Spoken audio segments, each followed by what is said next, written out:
I came home for the holidays, but Mom opened the door and said, "You weren't invited. This is for family only." I turned around without a word. Minutes later, my sister texted, "Don't take it personally. You know how you are." I smiled, froze the joint account, canceled the utility payments, and cut off every card. By morning, my voicemail was full, and the family group chat was on fire. All right, everyone, strap in because this is going to be a wild ride. Using a throwaway account since this story is about to blow up my family's entire world. I, 31 male, regional sales manager for a major pharmaceutical company in Denver. Make around $185,000 plus bonuses. Worked my way up from entry level through pure determination and long hours building client relationships. My family lives back in small town Kansas where I grew up. Dad Robert, 59, works construction when his back isn't acting up, makes maybe $38,000 on good years.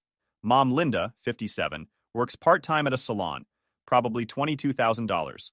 Then there's my sister Jessica, 28F, and oh boy, where do I even start with this piece of work? Jessica is what you'd get if you combined a Kardashian with a toddler having a tantrum. Blonde, fake everything. Never worked a real job in her entire life. I'm talking about a girl who once called me crying because she couldn't figure out how to put gas in her car. She's been studying communications at community college for 6 years, switching majors every semester because the professors don't understand her creative vision. Her boyfriend Derek, 29 million, is basically a walking red flag factory. Sells supplements on Instagram, drives a leased BMW he can't afford, calls himself an entrepreneur while living off unemployment and my sister's money. Which, spoiler alert, is actually my money. Growing up, money was always tight. I started working at 14, handed over most of my paychecks to help with bills. While I'm working multiple jobs and studying sales techniques, Jessica gets to be the princess who needs to focus on her studies. When I landed my first real sales job making $45,000, I thought I could finally build my own life. Wrong. Family guilt is powerful. Dad's truck breaks down? I'm buying a new one. Mom needs dental work? I'm covering it. Jessica wants Cancun for spring break? Guess who's funding that vacation? But here's the kicker. To everyone else, I'm still the weird sales guy who got lucky. Jessica tells people I'm just a pharmaceutical representative who hands out free samples. Meanwhile, she's posting on Instagram about her luxury lifestyle, funded entirely by my bank account. Over the past 7 years, I've sent them $142,000. That doesn't include the car I bought Dad, $25,000. Mom's dental work, $9,000. Jessica's credit card debts, $18,000 total. Or their house down payment, $40,000. Jessica's got this whole social media persona as a boss babe, lifestyle influencer. Posts daily about workout routines, skincare, and motivational quotes about manifesting abundance. Has maybe 3,200 followers, mostly thirsty dudes and MLM people, but acts like she's the next big thing. Her bio says, Entrepreneur Sparkles. Living my best life, Sparkles DM for collabs. The entrepreneur part kills me because her only income is a Venmo account connected to my bank. She sells maybe $250 worth of detox teas per month that cost her $60 wholesale. But in her mind, she's building an empire. Derek encourages this nonsense, constantly filling her head with YouTube channel ideas and clothing line fantasies. Tells her she's too good for regular jobs and her brand is worth millions. Meanwhile, he's never held a job longer than 3 months. The worst part? They talk down to me like I'm charity they're doing a favor by accepting money from. Jessica actually told me I should be grateful. She lets me help her, because it makes me feel important. Said I probably don't have many friends. True, but still. So being her ATM gives my life meaning. For years, I told myself I was helping family. But deep down, I knew I was funding their delusions, while they chipped away at my self-respect. The breaking point came this past Christmas, and what happened next changed everything. I'd been dreading Christmas for weeks. My last relationship ended in October. Apparently dating someone who travels for work makes me emotionally unavailable. So I was going home alone again. But I figured family time might be good for me. Maybe we could actually connect for once. Drove 7 hours from Denver to our hometown on Christmas Eve, stopped at Target to grab last-minute gifts. Got Dad a nice Carhartt jacket, $160. Mom some fancy skincare set, $130. And for Jessica, I don't know why I did this, but I got her the new iPad Pro with the Apple Pencil because she'd been hinting about wanting to start a digital art business. That iPad setup cost me $1,300. For context, that's more than my sister has ever spent on anyone else in her entire life. Her Christmas gifts to family are usually candles from the dollar store or random MLM products she couldn't sell. I pulled into the driveway around 7 p.m. and immediately knew something was up. There were like 6 cars parked outside, music pumping from inside, and I could see people through the windows. Looked like a full party was happening. Walking up to the front door with my arms full of gifts, I could hear Jessica's laugh over everyone else. That fake, loud laugh she does when she's trying to impress people. I knocked and waited. Derek opened the door, took one look at me, and his face just dropped. Oh, hey man. No smile, no Merry Christmas. Just this look like I'd ruined his day by existing. Hey Derek, Merry Christmas. Family party? Yeah, kind of. He's blocking the doorway, not inviting me in. Jessica didn't mention you were coming. That's when I heard my sister's voice from inside. Who is it, babe? It's your brother. I swear the music got turned down and conversations stopped. Like my presence had sucked all the energy out of the room. Jessica appeared next to Derek wearing this tight red dress that probably cost more than most people's rent. Her face went from party happy to annoyed in about 2 seconds. Kevin? What are you doing here? It's Christmas Eve, Jess. I drove down to spend it with family. She exchanged this look with Derek, then stepped outside and partially closed the door behind her. Look, this is kind of awkward timing. We're having a little get-together with Derek's business partners and some influencer friends. It's kind of a networking thing. Networking thing? I'm standing there with gifts in my hands feeling like an idiot. On Christmas Eve? It's not really family time right now, you know? These are important people and… She glanced back at the door. You're still in your work clothes, and you look tired from driving. It's just not the vibe we're going for tonight. I looked down at myself. I was wearing khakis and a polo shirt. Clean clothes, nothing wrong with them, but apparently not up to my sister's standards for her networking event. So I can't come into my parents' house on Christmas Eve because I'm not dressed right for your party? Don't make this weird, Kevin. It's one night. You can come by tomorrow for actual Christmas dinner. This is just business. Business. Right. A business party where I could hear someone inside doing karaoke to All I Want for Christmas Is You. Are Mom and Dad okay with this? They're at Uncle Mike's house tonight. They'll be back tomorrow morning. And there it was. My parents had been banished from their own home so Jessica could throw a party for Derek's pyramid scheme buddies and her wannabe influencer friends. And now I was getting the same treatment. Jessica, I drove 7 hours to be here. And that's sweet, but you should have called first. I'm building something here, Kevin. These connections could change my life. I can't have… She gestured vaguely at me. I need people to take me seriously as a businesswoman. I couldn't even respond. My own sister was embarrassed by me. Not because I'd done anything wrong, but because I wasn't part of her fake Instagram lifestyle. There's a Holiday Inn like 10 minutes down the road, she added. I'll Venmo you money for the room with my own money. She was offering to pay for my hotel room with money I'd sent her last month. I stood there for maybe 30 seconds just staring at her, waiting for the punchline or for her to crack a smile and say she was kidding. But she was serious. Dead serious. Merry Christmas, Jessica. I turned around and walked back to my car. As I was pulling out, I could see through the front window. The party had resumed, music back up, everyone laughing and drinking. My sister was already back to being the center of attention, probably telling people about how she'd handled that awkward situation. Driving to the Holiday Inn, I had this moment of clarity. This wasn't family.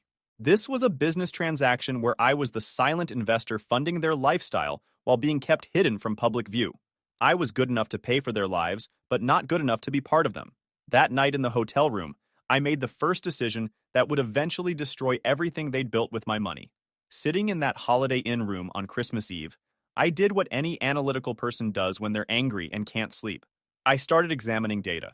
I opened my laptop and pulled up every financial record from the past 7 years.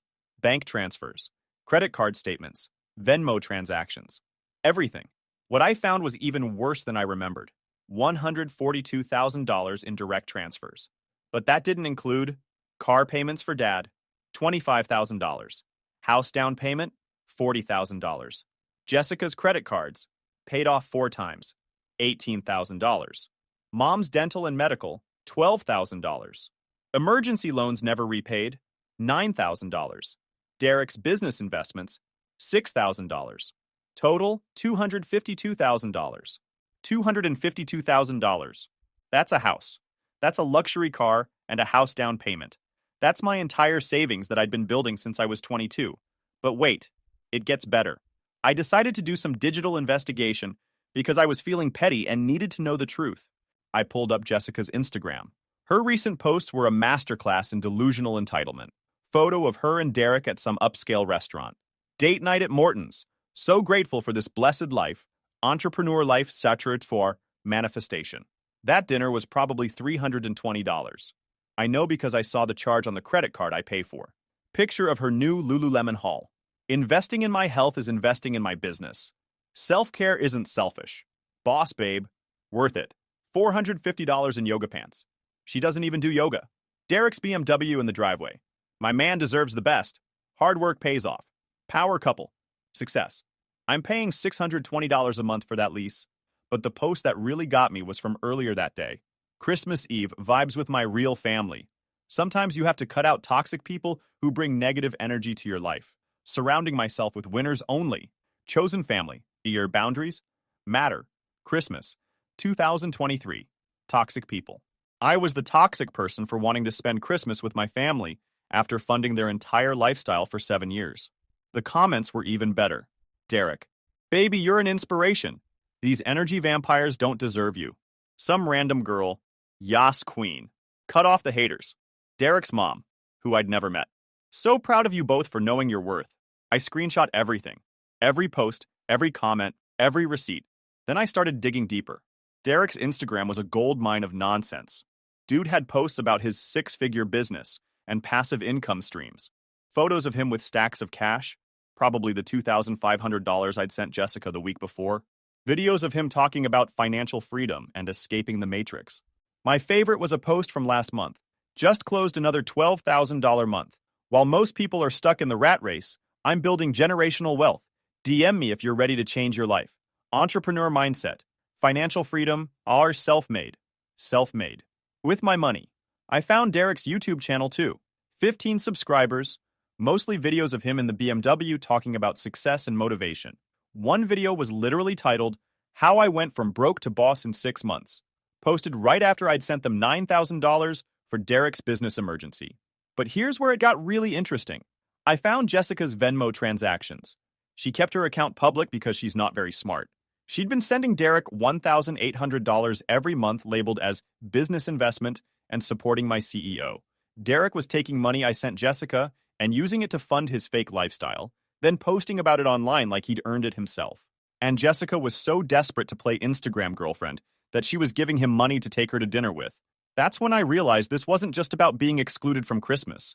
This was about 2 parasites who'd built their entire identities around money they'd stolen from me, then had the audacity to call me toxic for expecting basic family respect. I spent the rest of Christmas Eve building a plan. Not just to cut them off, but to systematically dismantle everything they'd built with my money. I wanted them to feel exactly as helpless and humiliated as they'd made me feel. See, here's the thing about being in sales. You learn to think strategically. You identify dependencies, trace relationship flows, and find single points of failure. Jessica and Derek's entire life was built on one massive dependency, me. Remove that dependency correctly, and everything collapses. I made a list of every account, every payment, every way I was connected to their finances.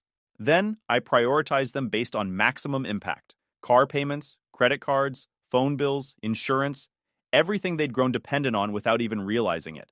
But I didn't want to just cut them off. I wanted them to understand exactly what they'd lost and why. I wanted them to realize that the toxic loser they'd kicked out of Christmas was the only reason their fake empire existed. By sunrise on Christmas morning, I had a complete plan. It was going to take 3 months to execute properly, but when I was done, their entire world would collapse.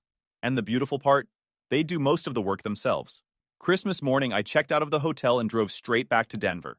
Didn't even try to see my parents. I was done pretending this was a normal family situation. Jessica texted me around noon. Hope you're not being dramatic about last night. Family dinner is at 2 if you want to come by. I didn't respond. She texted again at 3.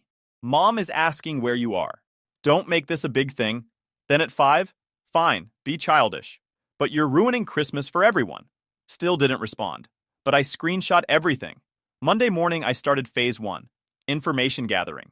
I called my parents separately and had the most enlightening conversations of my life. Dad answered on the second ring. Kevin, we missed you at dinner yesterday. Jessica said you had to work. I had to work? Dad, I drove 7 hours to see you guys. And Jessica told me I couldn't come to the house because I wasn't dressed right for her party. Long pause. What party? The networking event she threw at your house Christmas Eve. You and Mom weren't even there. Another pause. Son, we were at my brother's place because Jessica said you wanted to host a small family gathering and needed the house. She said it was a surprise for us. My blood pressure spiked. She told me you guys chose to go to Uncle Mike's. She kicked me out of your house and lied to both of us about it. That doesn't sound right. Let me call your mother. I hung up and immediately called Mom. Same story. Jessica had told them I wanted to throw a family Christmas and needed them out of the house for the surprise. They'd gone to Uncle Mike's thinking they were helping me plan something special. So not only had Jessica excluded me from Christmas, she'd manipulated our parents into leaving their own home by using my name. Then she'd thrown a party for Derek's scammer friends and kicked me out when I showed up. That's when I knew this wasn't just entitlement. This was calculated manipulation. I started monitoring their social media more carefully. Derek was posting daily about his business success, and Jessica was posting about her entrepreneur journey. Every expensive dinner, every shopping trip, every investment in their future was documented online. What they didn't realize is that I could track every dollar. When Jessica posted about her $220 skincare routine, I could see the charge on the credit card I paid for. When Derek bragged about his $12K month, I could see it was actually just the money I'd transferred for Dad's medical bills. But I wasn't ready to cut them off yet. I wanted them to get comfortable, maybe even more dependent. So I kept paying everything while documenting their lies. In January, Jessica called asking for money for emergency car repairs. I sent $1,400. 2 days later, she posted Instagram stories of her and Derek at some spa resort. Self-care Sunday. And treat yourself on Blessed. In February, she needed $900 for school expenses. The next week, Derek posted a video titled, How I Afford My Lifestyle at 29, featuring the new gaming setup he'd bought with that money. March was the best one. Jessica called crying about how stressed she was with school and work. She wasn't working. She needed $2,200 for mental health support and therapy. I sent it immediately because mental health is important. 3 days later, they posted about their weekend trip to Vegas. Derek's Instagram story showed him throwing money around while Jessica filmed and laughed. The caption was, Living our best life. Money flows to us because we have the right mindset. My money. Literally throwing my money around while posting about their superior mindset. But this gave me an idea for phase 2. I started engaging more with their social media, liking their posts, commenting supportive things, even sharing Derek's business advice videos. I wanted them to think I was following their success and maybe feeling bad about Christmas. I also started asking Jessica about her business in our phone calls. How's the entrepreneur life going? You guys seem to be doing amazing. Oh my gosh, Kevin, it's been incredible. Derek's business is exploding and my brand is really taking off. We're thinking about getting a bigger apartment soon. That's awesome, Jess. You guys are killing it. I could hear the smugness in her voice. She thought she'd proved something by excluding me from Christmas. In her mind, cutting out the toxic family member had unlocked their success. If only she knew that every dollar of that success came from the toxic family member's bank account. By the end of March, I had everything I needed. Screenshots of every hypocritical post, recordings of every lie they'd told me and our parents, financial records of every dollar they'd spent of my money while calling me toxic. But more importantly, they'd gotten comfortable. Their lifestyle had inflated even more. Derek had started talking about buying a house. Jessica was planning a trip to Europe. They were making financial commitments based on money that was about to disappear. It was time for phase 2, the bait. April 1st seemed like the perfect day to start phase 2, though the irony wasn't intentional. I called Jessica with an idea that would make everything that followed so much sweeter. Hey Jess, I've been thinking. You and Derek are doing so well with your businesses, and I feel bad about how things went at Christmas. I want to make it up to you by investing in Derek's business. Like, seriously investing. Maybe $60,000 to start. The line went quiet. Then, Kevin, wow. That's actually amazing. How much are we talking about? 60,000, but I'd want to be a real partner. See the business plan, understand the financials, maybe meet with Derek's team. 60,000? Her voice went up 3 octaves. Holy crap, Kevin. Derek is going to flip. There's just one thing. I'd need proof the business is as successful as you say. Tax returns, bank statements, that kind of thing. Of course. Derek keeps track of everything. We're totally legit. Perfect. Maybe Derek could put together a presentation. I could drive down for a weekend, meet his team, see the operation in person. Yes! Kevin, this is going to be incredible. Derek's always said that smart money recognizes smart money. Smart money. Right. After we hung up, I actually laughed out loud. They thought they were about to scam me out of $60,000. What they didn't realize is that they were about to prove they'd been scamming me all along. Over the next few weeks, Jessica kept me updated on their preparation. Derek was apparently working 18-hour days on his business presentation. They'd rented office space for the meeting. Jessica bought a new professional wardrobe. All with my money, of course. Meanwhile, I hired my company's forensic accountant to analyze the financial data I'd gathered. The 52-page report was devastating. They weren't just spoiled family members. They were straight-up thieves with clear intent to defraud. By late April, Jessica was texting daily updates. Derek had created a 45-slide PowerPoint about his supplement business with projected 5-year revenue growth. They'd printed business cards and set up professional email addresses. The effort they put into legitimizing their scam was almost impressive. May 3rd, I drove to Kansas. This time, I was invited to their apartment. A 2-bedroom place way too expensive for their actual income. Decorated like an Instagram influencer's wet dream with all-white furniture and a ring light setup. Derek answered wearing a suit that probably cost more than he'd ever earned legitimately. "Kevin, brother, so good to see you, man. Are you ready to join our team?" Our team. Like I was applying to work for them. Jessica was dressed for a Fortune 500 board meeting. Are you ready to see what real entrepreneurship looks like? The presentation was something else. Derek had clearly binged Gary Vaynerchuk videos and was doing his best motivational speaker impression, talking about disrupting the wellness industry and building a lifestyle business. His slides showed projected revenues that would make him a millionaire within 2 years. The best part was the financials. According to Derek, his business generated $9,500 monthly revenue with 72% profit margins. $9,500 per month. I'd sent Jessica $9,000 just last month for emergencies. "This is impressive, Derek," I said. "I do have questions, though. If you're clearing $6,800 monthly profit, why does Jessica still need emergency money?" Derek's smile faltered before snapping back. "Well, we're in a growth phase. Most profit goes back into inventory and marketing." "Makes sense. Do you have bank statements showing the business revenue?" "Well, a lot of our revenue comes through cash and PayPal, so it doesn't all show up in traditional banking. PayPal statements work too, or tax returns."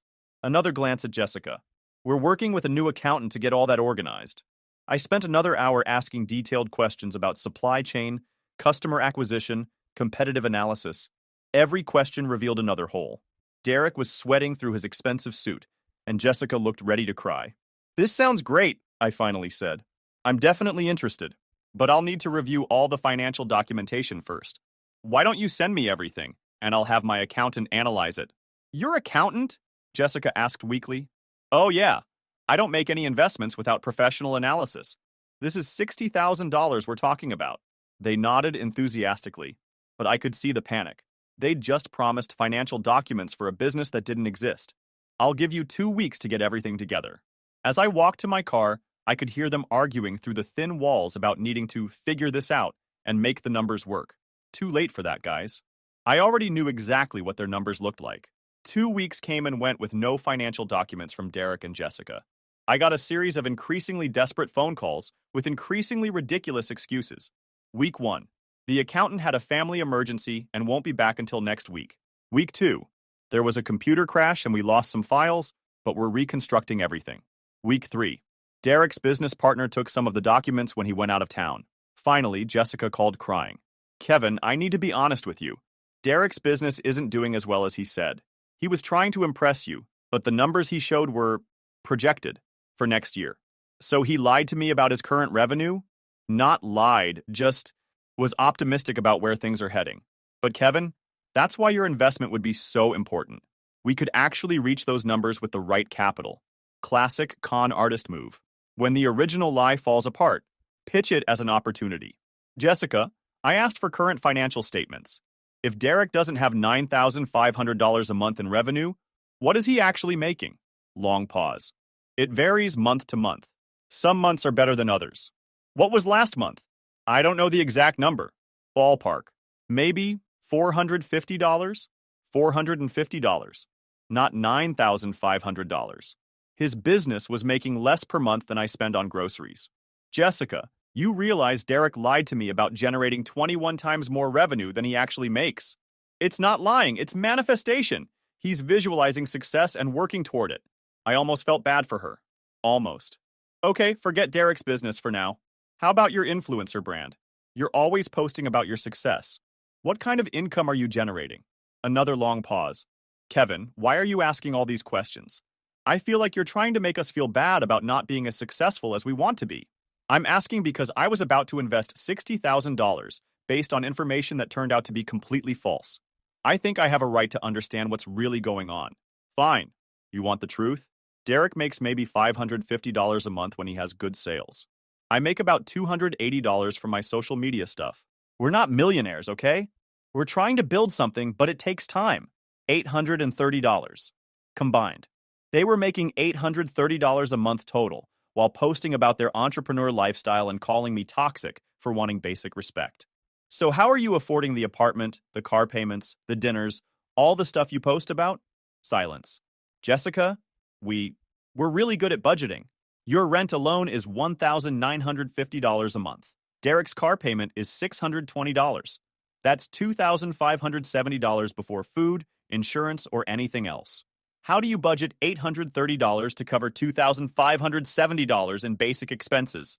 More silence. Jessica, I know how you're affording it. The question is whether you're going to be honest with me. She started crying. Kevin, we never meant for it to get this complicated.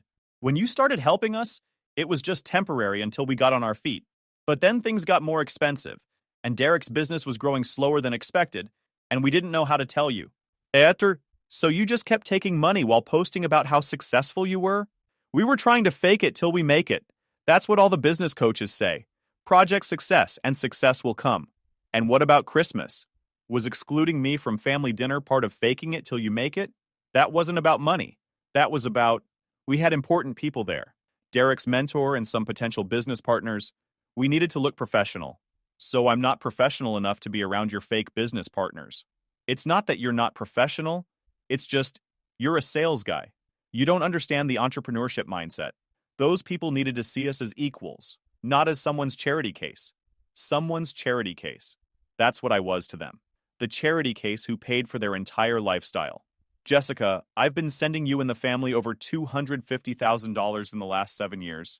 It hasn't been that much. I have records of every transaction. $252,000 total. And you just called me a charity case. The crying got harder. I didn't mean it like that. Kevin, you're my brother. We love you. The money stuff is just, it's complicated. It's not complicated. I've been funding your fake lifestyle while you lie about me to other people and exclude me from family events. That's not complicated. That's theft and abuse. Don't say that.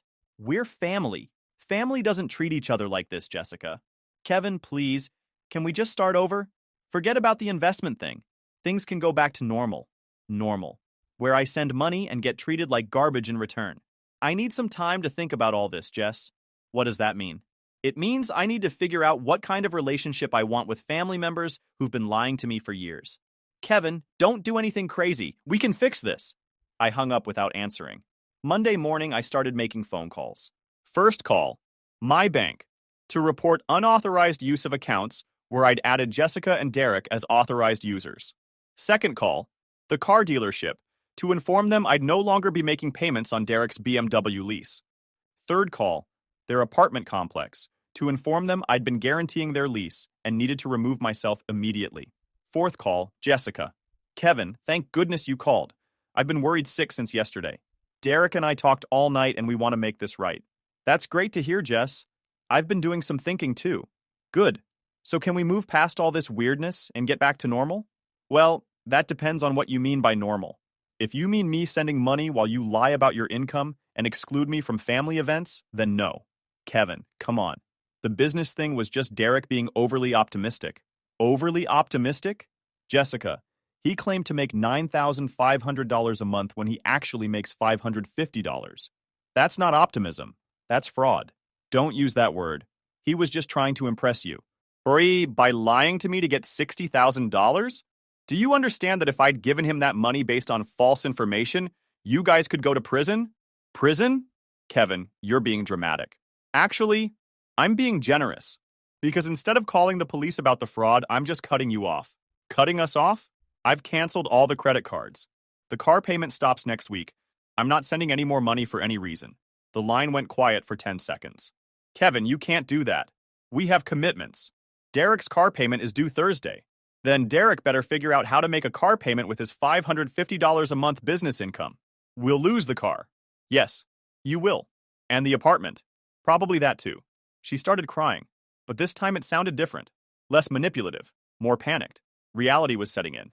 Kevin, please. We made mistakes, but we can fix this. Don't destroy our lives over some stupid arguments. I'm not destroying your lives, Jessica. I'm just not funding them anymore. There's a difference. Where are we supposed to live? What are we supposed to do? Get jobs. Like normal people. Derek grabbed the phone. Kevin, bro, let's be reasonable here. Family helps family. Family also doesn't lie to family, Derek. Or steal from them. Or exclude them from Christmas dinner. Look, Christmas was Jessica's call, not mine. And the business thing? Okay, I exaggerated the numbers. But that's just good salesmanship. No, Derek, you were trying to scam me out of $60,000 using fake financial information. That's called fraud. Fraud? Dude, you're my brother-in-law. No, I'm the guy who's been paying for your fake lifestyle while you call yourself an entrepreneur on Instagram. Those posts are about motivation, man. Fake it till you make it. You've been faking it with my money for 2 years. When exactly were you planning to make it? He didn't have an answer. Jessica took the phone back. Kevin, what if we pay you back? We can set up a payment plan. With what money? You make $830 a month combined, and your expenses are over $3,200. We'll get better jobs, real jobs. Great. When you do that and pay me back the $252,000 you've taken, we can talk about having a relationship again. $252,000? That's not... You're counting things that weren't loans. Emergency money for Dad's truck that went to Derek's business. Mom's dental work that paid for your Vegas trip. School expenses that funded your lifestyle. All of it was based on lies. We can't pay back $252,000. That's impossible. Then I guess you should have thought about that before you spent it. Kevin, please, you're being cruel. I'm being honest.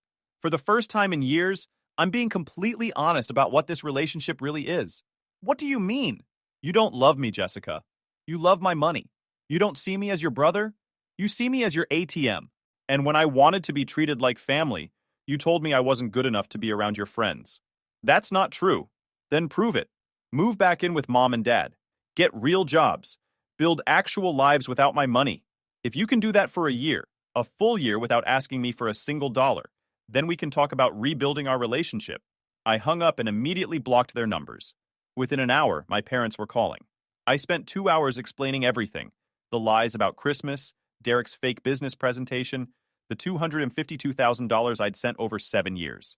I sent them screenshots of Jessica and Derek's social media posts, bragging about their lifestyle while calling me toxic. Mom was quiet for a long time. Honey, we had no idea it was that much money, or that they were treating you so badly. I know, Mom. That's why I'm not cutting you and Dad off. This is about Jessica and Derek specifically. 3 days later, Jessica and Derek had to give up the BMW. The repo man came while they were at Target, and Derek posted about it on Instagram before thinking better of it and deleting it. A week later, they couldn't make rent and got an eviction notice. 2 weeks later, Jessica's Instagram went quiet. No more hashtag entrepreneur life posts, no more pictures of expensive dinners, no more motivational quotes about manifestation. Derek's YouTube channel posted one final video, why I'm taking a break from content creation. He looked like he'd aged 5 years in 2 weeks. They moved back in with my parents, both having to get actual jobs for the first time in years. Jessica started working at the salon with Mom. Derek got hired at a warehouse. A month later, Jessica sent me a long email, not asking for money, but apologizing for real this time, admitting they'd taken advantage of me, that they'd been living in a fantasy funded by my hard work, that Christmas was unforgivable. She said Derek had broken up with her when he realized there was no more money coming. Apparently, his love was as fake as his business. She said she was going to therapy and trying to understand why she treated me so badly. The email felt different from her usual manipulation. Painful, but honest. I didn't respond immediately. I needed time to process whether this was real change or just another attempt to get back in my good graces. 8 months later, Jessica has kept her job and hasn't asked me for money once. She's posting about normal life instead of fake entrepreneur nonsense. She wished me happy birthday last month without mentioning money at all. Derek moved to another state and blocked me on social media. Good riddance. My parents and I have a better relationship now, too. Without Jessica constantly creating drama, we actually talk about real things instead of financial emergencies. I'm not ready to forgive Jessica completely. Trust takes time to rebuild, and 7 years of lies doesn't get erased by 8 months of good behavior. But I'm not closed to the possibility that someday we might actually be family instead of just relatives. The best part? I've saved $22,000 in the 8 months since I cut them off. Money that would have funded their fake lifestyle is now going into my retirement account where it belongs. Sometimes the best way to help people is to stop helping them. Took me 7 years and $252,000 to learn that lesson, but it was worth every penny to finally get my life back.